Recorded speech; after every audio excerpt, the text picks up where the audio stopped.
한스 킹의 책 나는 무엇을 믿는가? 74번째 강독 시작하겠습니다. 259쪽입니다. 전체로 보면 7장에 해당합니다.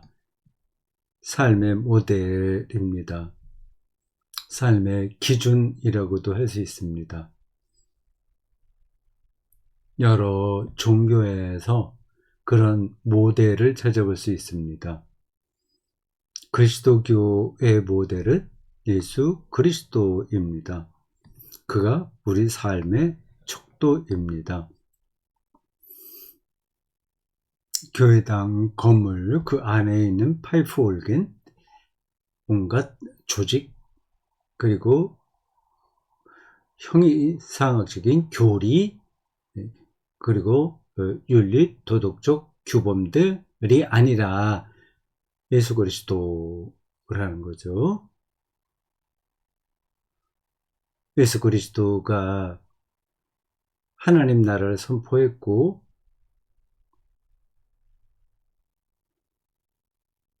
유대교 사내들인 법정에서 유죄 선고를 받았고 신성모독죄에 걸린 거죠.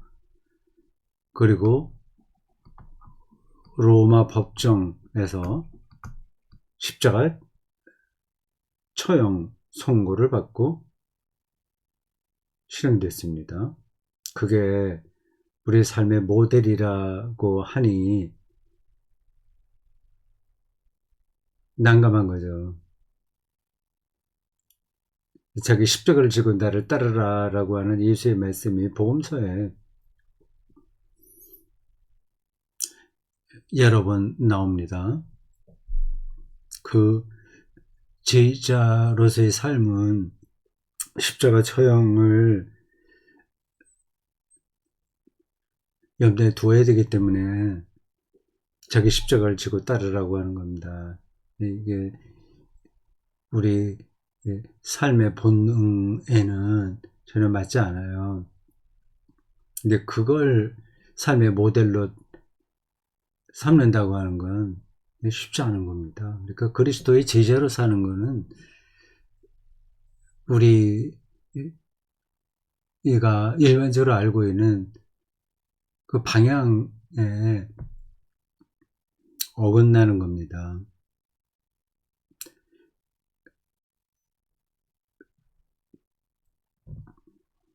여러 가지 면에서 그렇습니다. 그건 지금 여기서 설교하는 자리도 아니니까 일일이 설명하지 않겠습니다. 오늘 그리스도인들은 저 엄중한 사실을 외면합니다.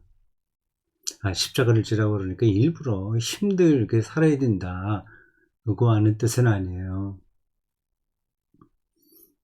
이 자본주의 체제에서 어떻게 자본의 논리에서 벗어나느냐 하는 것도 좀 심각한 거죠. 근데 많은 경우에 이 자본주의 논리와 우리가 어깨동무하고 있지 않습니까? 예수 그리스도가 7장에 말하는 삶의 모델에서 우리 그리스도교의 핵심인 겁니다. 그 삶이 어땠냐 하는 것을 이제 259쪽에 나오는 소제목 유일무이한 삶에서 다루고 있습니다.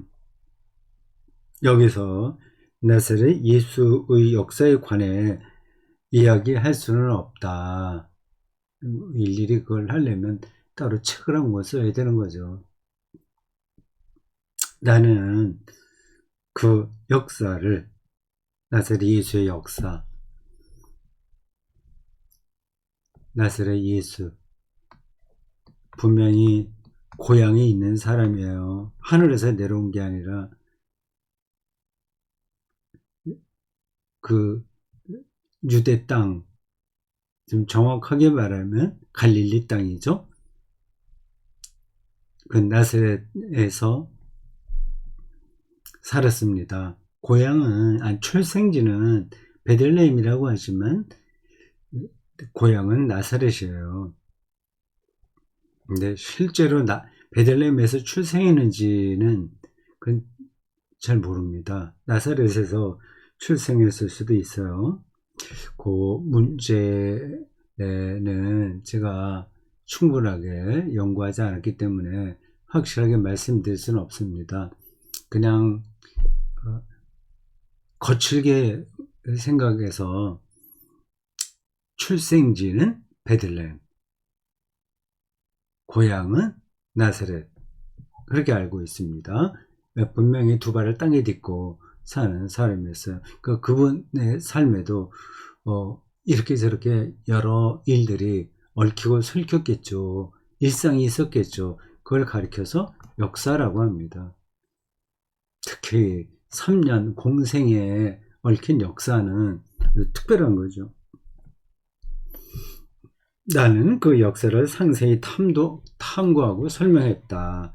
모두 첫 그리스도인 공동체들의 환경 속에서 사람에 의해 비로소 기록된 신약 성경의 증언들은 물론 많은 세부적인 내용에 관해 특히 무엇이 예수의 친언, 그분이 직접 한 말이고 무엇은 아닌지에 관해 논쟁을 벌일 수 있다.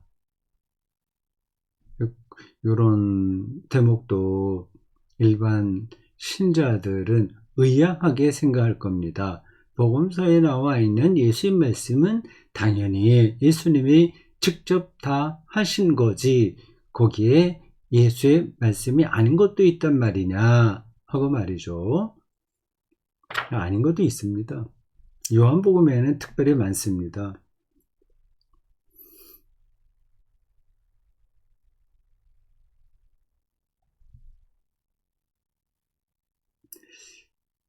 그러면 뭐 성경 특히 그 복음서는 신빙성이 좀 떨어지겠네. 예수의 말씀이 아닌 게 있다고 한다면 그건 뭐 아무 의미도 없는 거 아닌가 이렇게 생각할 수 있습니다. 그렇지 않습니다. 그 말씀이 예수가 직접 하신 게 아니라고 하더라도 사도들에게 그렇게 이해될 수 있었던 말씀인 거예요. 그걸 정확하게 설명하기가 쉽지 않은데요.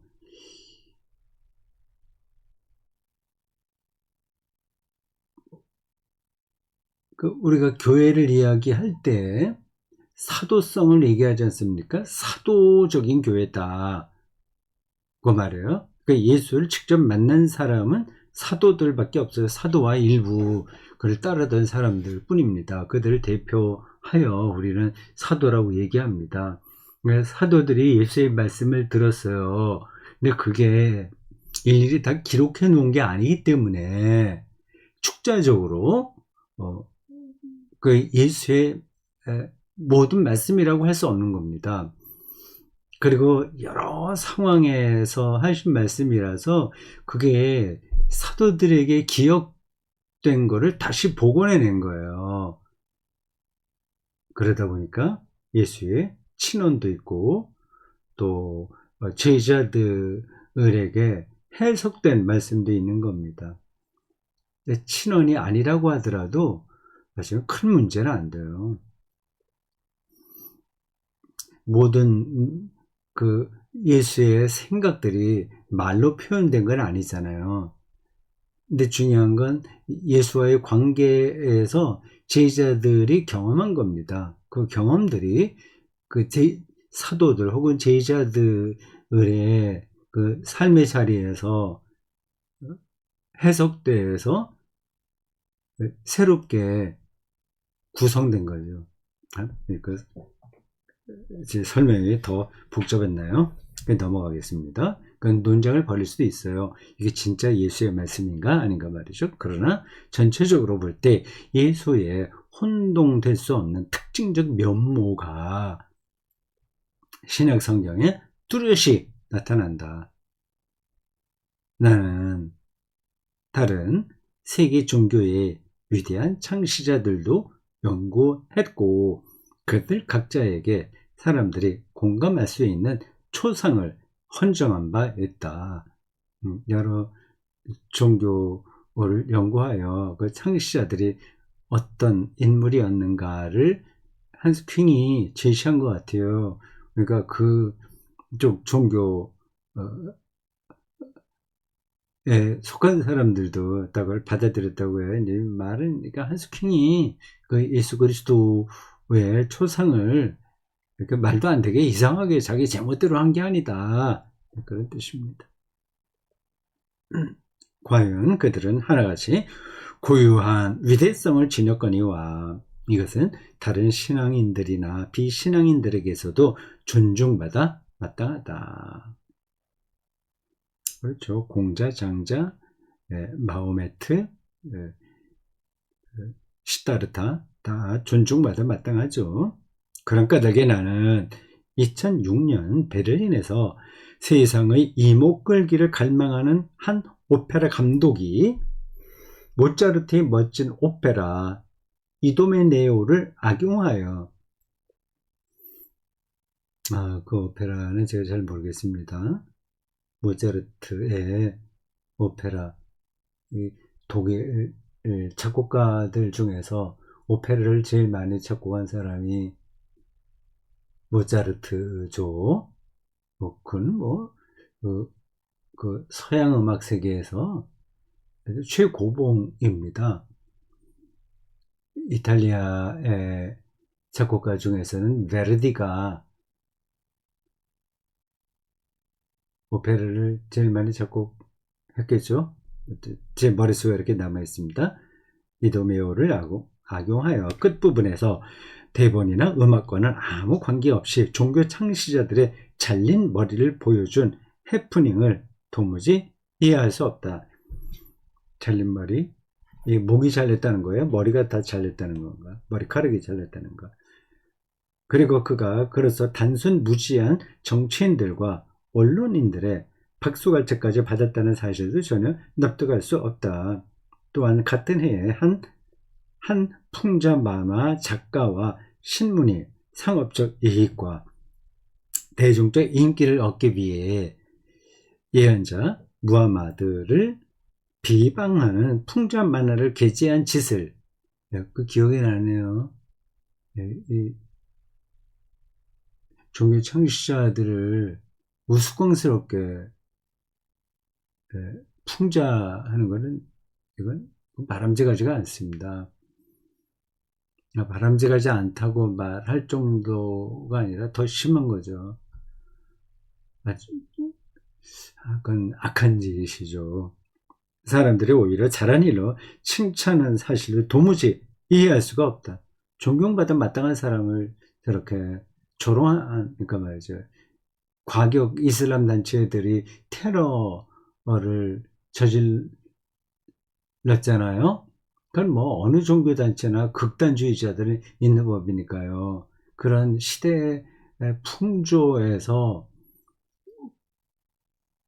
그것에 응원을 받아 무하마드를 조롱하는 것은 희화화하는 건 바람직하지 않은 거죠. 괄호 열고 덴마크 정치인들은 마치 언론의 자유가 언론의 책임은 내포하지 않는다고 여기는 듯하다. 괄호 닫고 다른 종교의 구성원들은 예전에는 어쨌든 그리스도교적이었던 유럽에서 사람들이 어떻게 그렇게까지 할 수 있는지 번번이 놀라고 있다. 사실 오늘날 유럽에서는 거룩한 것이 전혀 거룩한 것으로 여겨지지 않는다. 세속화하는 거죠. 세속화하는 것 자체를 비난할 수 없어요. 그렇다고 해서 거룩한 것을 완전히 무시하거나 조롱하는 것은 이건 잘못된 거죠.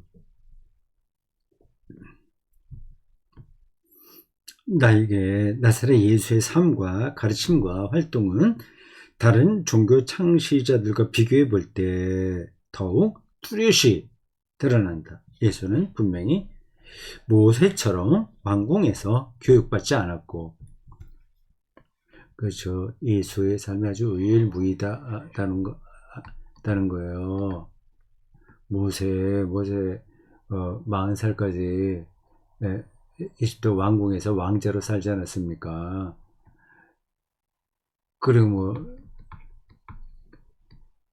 시다르타 불교 창시자, 이 사람도 왕자로 살았고요.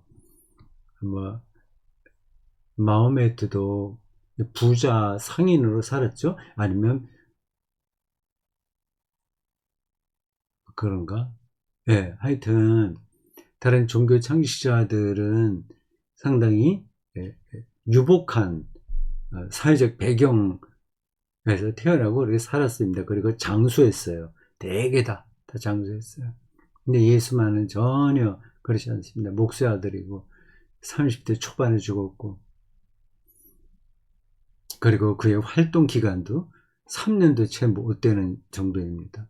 근데 전혀 그에게서 어떤 종교가 나올 만한 그 배경은 없었어요.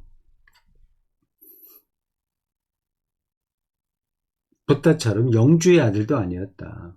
또한 공자처럼 학자나 정치가도 아니었고, 무함마드처럼 부유하고 처세에 능한 상인도 아니었다. 지금 제가 방금 간단하게 말한 그 내용 그대로입니다. 바로 그의 출신이 매우 미천했기에 목수 아들인 건 분명한 것 같아요. 그의 항구적 의의가 그렇게 대단한 것이다. 잠깐 혁명가로서 반란을 일으킬 수 있으나 계속 이어지기는 쉽지 않은 거거든요. 누가 30대 초반에 젊은 나이에 십자가에 달려 죽고 싶습니까? 모세처럼 살고 싶어요. 그 영웅이죠. 민족 영웅. 시다르타 부처 시다르타처럼도 살고 싶어요. 천상천하 유아 독존 이런 말들을 하면서 늙을 때까지 열반의 세계 해탈한 자로서 살지 않았습니까? 그렇게 살고 싶지만 예수의 삶은 누구도 따라가고 싶지 않습니다.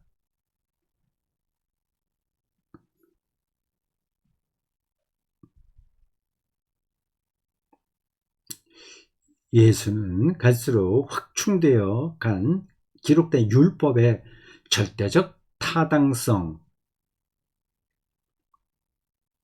율법 공동체죠. 그 모세예요. 율법 종교의 창시자라고 할 수 있습니다. 엄격한 규율을 따르는 수도승 공동체 안에서의 금욕적 명상으로의 퇴거, 붓다예요. 그 독특한 모습들이 있어요. 그게 불교의 삶의 모델입니다. 율법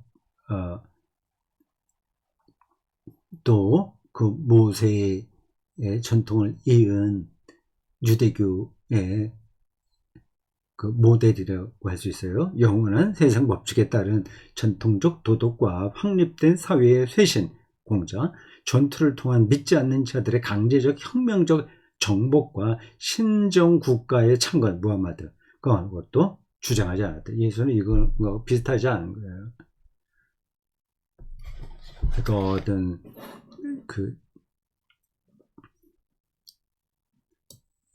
예수에게는 종교적인 그 모델이 될 만한 근거들이 없었던 거죠. 가나안은 목수의 아들로 3년 동안 30대 초반에 활동하다가 십자가에 죽은 자입니다. 예수 당시 시대사적 좌표에서도 예수는 혼동될 수 없는 인물로 뚜렷이 나타난다. 그래서 유일무이하다. 한스킹이 말하고 있습니다. 그는 지배자 편에도 반란자 편에도 도덕군자 편에도 시골에 말 없는 사람들 편에도 그 민중들 편에도 편입되지 않는다. 예수는 도발적인, 그런데 오른쪽으로도, 우익으로도, 또 왼쪽으로도, 좌익으로도 각각 다 도발한 인물로 드러난다. 다 도전적인 어떤 거예요.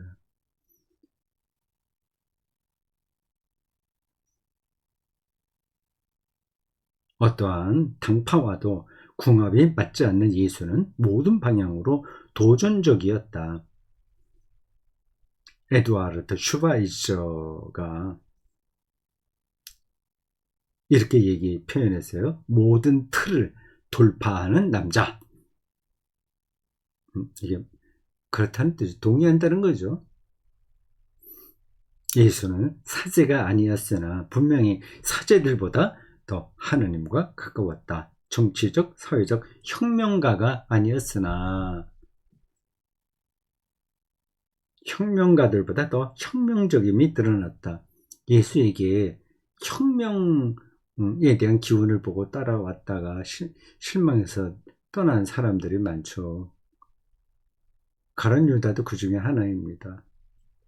수도승이 아니었으나 금욕 고행자들보다 더 이 세상에 대해 자유로웠다. 도덕적 결의론자가 아니었으나, 그러니까 도덕주의자가 아니었지만 도덕군자들보다 더 도덕적이었다. 보험서들은 거듭 새삼 가르쳐준다. 예수는 다르다. 유일무이하다. 개별적으로는 유사점이 꽤 많지만 역사상의 나사렛 예수는 전체적으로 볼 때 전혀 혼동될 수 없는 인물로 나타난다. 그때나 오늘이나.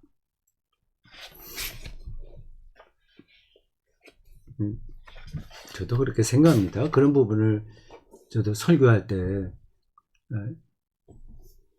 전하려고 노력합니다. 지난 3월 2일 설교 제목이 오직 예수였습니다. 변화산 이야기예요. 그 변화산에 모세가 등장했고 엘리야가 등장했어요. 잠깐 있다가 이제 이들은 사라져버리고 말아요. 예수 홀로 남습니다. 그 설교에서 그렇게 설명했습니다. 모세는 율법 종교의 대표자, 엘리야는 기적 종교의 대표자. 제자들이 예수를 이런 유대교 역사에서 가장 높은 수준에 올랐던 두 인물처럼 생각을 했으나, 그래서 환상에 잠시 나타나는 걸로 보였으나 결국 그건 사라지고 예수만 남았다. 그러니까 예수는 모세와 같지 않다. 예수는 엘리야와 같지 않다. 그렇게 얘기했어요. 그러면서 그 결론 부분에서 예수의 십자가 죽음은 하나님의 죽음과 같다. 그러니까 율법 신앙과 기적 신앙을 넘어서 신죽음의 신앙으로 돌입하는 게 바로 그리스도교 신앙이다 하는 거죠. 제목이 오직 예수라고 했습니다. 262쪽입니다. 우리 삶의 실천을 위해 즉각 결정적인 하나님 나라와 뜻에 관한 예수의 선포 내용은 아주 명백하다. 하나님 나라 말 바실레야 두테우, 예수의 금언과 비유와 그에 상응하는 행동을 통해 선포되는 것인즉 새로운 자유에 관한 기쁜 소식이다. 하나님 나라의 임박성, 긴급성 얘기합니다. 이게 어떤 사람들에게는 뜬구름 잡는 이야기로 들리죠. 관념적으로만 들릴 수도 있고요. 이것이 오늘 여기서 나에게 의미하는 바는 아래와 같다. 하나님 나라,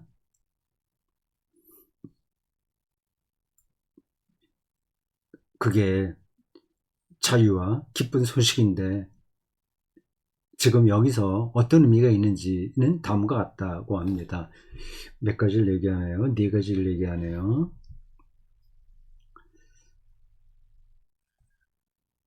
이런 공부가 밑받침이 되면 설교의 방향을 정확하게 잡을 수 있습니다. 하나님 나라가 담고 있는 실질적인 내용을 알게 되니까요. 바로 이 주식 열풍과 주주 존중의 시대에 돈과 위세에 대한 욕망에 지배당하지 않기.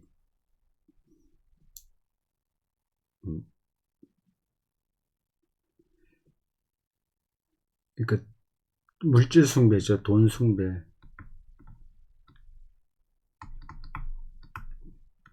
여기서 이제 엑소더스를 탈출하는 거죠. 그럴 때 이제 우리가 자유롭다고 하는 겁니다. 두 번째, 바로 이 새로이 되살아난 제국주의 정치.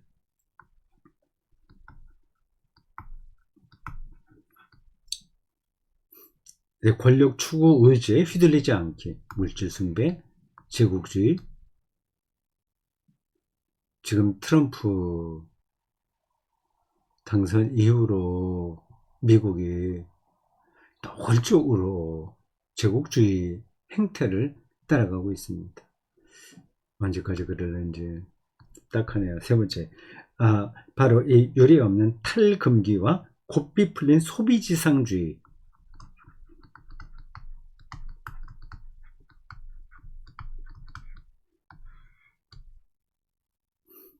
시대에 성에 대한 충동과 향락의 즐거움에 대한 병적 욕망, 소비지상주의와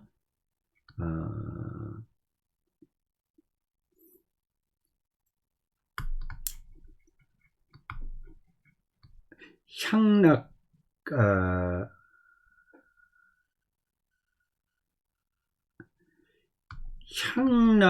이거 정확한 표현이 뭐죠? 향락에 대한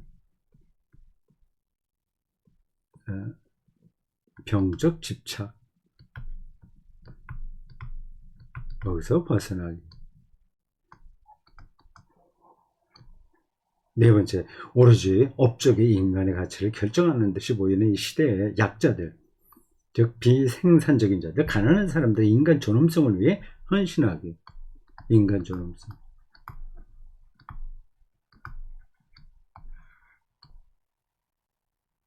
네, 헌신하기. 여기서부터는 탈출하고 여기서 지배당하지 않고 벗어나고 인간 존엄성에는 헌신하기. 이게 바로 하나님 나라가 가까이 왔다. 그러니 회개하라는 예수님의 선포를 오늘의 삶에서 실천하는 거다. 그 뜻입니다. 우리에게 관건은 새로운 자유다. 이런 자유 안으로 우리가 들어갈 수 있겠느냐 하는 거예요.